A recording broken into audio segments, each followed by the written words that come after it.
Maagang nagpaulan itong si Damian Lillard mga bossing. Sa panimula ng first quarter ay umiscore na siya ng 17 points mga bossing. Perfect 5 of 5 mga bossing. Labas at saka sa loob talagang nagbabagay mga kamay niya mga bossing. 7 minutes mark ng first quarter ay kumana siya ng fadeaway dito sa 3 points.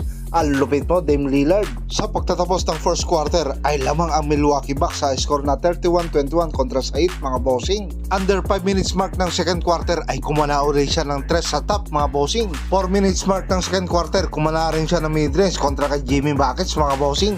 3 minutes mark ng second quarter kumana rin siya ng step back sa Cubao. Ilista mo na yan. At sa pagtatapos ng second quarter ay lamang pa rin ang Milwaukee Bucks kontra sa Miami Heat mga bossing. Halos kasi simula pa lang ng third quarter ay na made in China si Butler dito mga bossing. Sinabi ni Lillard akala mo sa tulong ng iba pa niyang kakampi ay nagwagi ang Bucks dito mga bossing sa score na 106-103 kontra sa Miami.